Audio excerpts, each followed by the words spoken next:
raises it on high. What were you, I don't know if you ever taught what to say when the host is raised?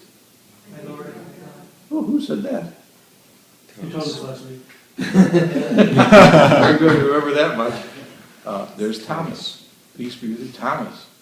Piety is, you have to have a sense of humility in realizing, your stance before the Lord, what you bring to Him, and how He can work through you.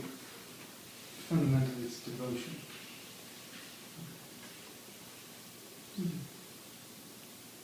Something that's actually missing in the church today is the devotional life. I mean, like if you say the rosary, that is devotional. I mean, you could say the rosary, like to show the movie of the Fatima thing, Hail Mary! Hail Mary! Or you can say it out of devotion. Some of you have your prayer books and you say certain prayers on a regular basis every day. That is devotional life. And that builds piety. Some of you may pray for the theological virtues of faith, hope, and charity. Some of you may have devotion, any part, maybe your patronal saint, maybe a different saint. That is piety. So, how do you cultivate that? Well, someone may have to be taught a devotional life, a form of piety, and it has to be encouraged. If it's not encouraged, then you might not have, I go to Mass, but it's kind of lifeless. My prayer life, it seems like I'm just saying prayers. But if you go beyond and try to, have it all take root inside of you, then all of a sudden it begins to, it's like working in the garden. What did the birds do to you? They ate my crops. All that work for nothing. Not all of them. We got some left. All right. They too. So same thing in the gospel story, Here's we're all created in God's image, like good creation. So the soil is good. What do we plant? How do we let people plant this in our hearts? Do we let the cares of the world, like if you look at the offertory, what do you offer on that paten? What do you offer in that chalice? Well, I'm going to offer today all my thoughts, words, and actions. I'm going to offer this for my friends, my family, my relatives, my enemies, anyone you want. Make sense? Okay. This is kind of off topic, but who thought it was a good idea to have a silent canon? And why did that come up? Develop? Why did it come up? Or was it always silent from the beginning, or was it something that developed later? I couldn't say actually from the beginning. I think it was called the anaphora, but the silent canon, where you have, there's the different parts of the Mass. You have, we come to you, O most gracious Father, and then you pray for the Catholic Church. Then you have the beginning of what are called the diptychs. You have the living, and then after the consecration you have prayers for the dead. When something was considered very important, say for instance, like I can hold this book like this, okay, and I can take good care of it. But liturgically, if I put a veil on my hands, this separates this book from just ordinary carrying. When you surround something with silence, you actually have to listen more carefully to what is taking place. So that's why I said, if we knew what was going more on in the Mass, we would be exhausted. How difficult is it for you to listen to someone talk, or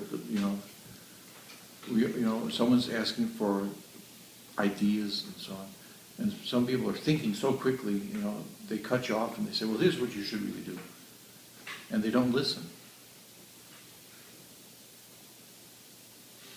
But if someone is listening, oh, he heard what I said. So actually, in the silent canon, you actually hear what the church says more clearly than we can understand in human terms. Because it's raised to a supernatural level, not just natural. Is that, or like Bob, if you're dealing with your patients, so you maneuver things. You don't talk, do you? Oh, is that strange? But then you can bring about a healing, no? So, same thing here, when we're listening in silence, there's tremendous amount of God's grace just pouring into us.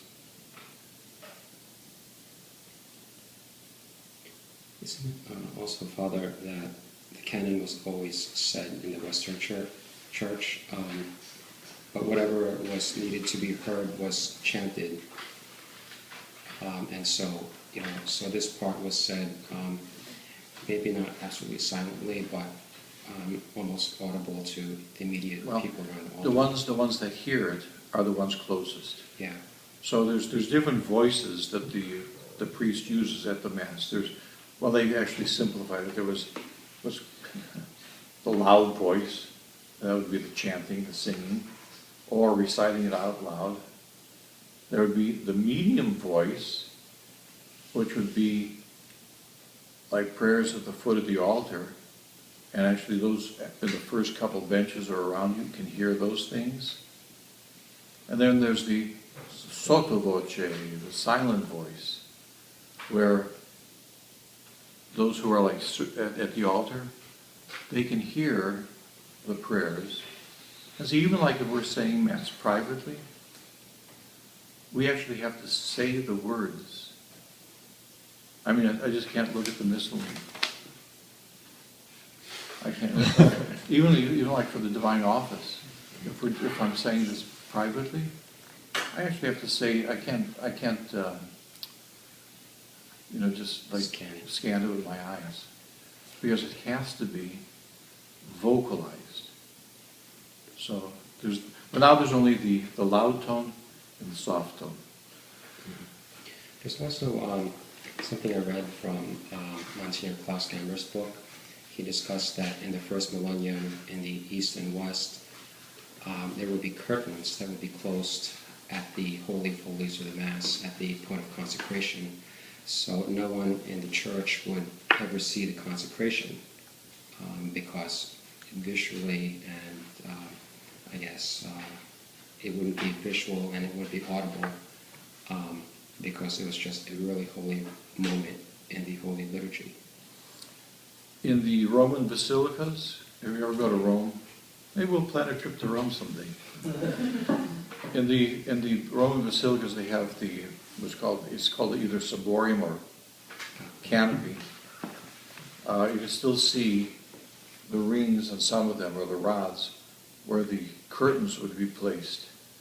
And that was to prevent anyone who entered that church who was not baptized profaning the sacrament by even seeing it. Now, what they did sometimes is on the vestments, they would have tiny little bells, so you could hear. Even like the Carmelite sisters, even today, we're talking about participation in Mass. Go to a Carmel and see where those nuns are. Most of the nuns, it's not part of the rule to see the Mass. All they have to do is hear the Mass, because they're behind the grate. So if you ever go to like Des Plaines, one time we took the choir up there, the St. Cecilia choir, and so they sang it there. And then we went to have you ever been there? Went to the talk room, and you walk in the room, the long room, and at the end of the room is like all these bars and a curtain. So the choir standing there, And all of a sudden, there's like absolute silence, and then the curtains pulled, and all the nuns were there, and some of the choir members, because they never seen anything like that. And the one guy was standing next to me says, "They're in prison." I said, "Well, actually, we're the ones in prison. They're the ones that are free." So he said, then he just leaned over and he says, "I don't know if I'll ever get to heaven." I says, "Don't worry." I says, "You just keep trying, you'll be okay." So they hear the Mass. So the customs are different. But like now in the Western church, and like in a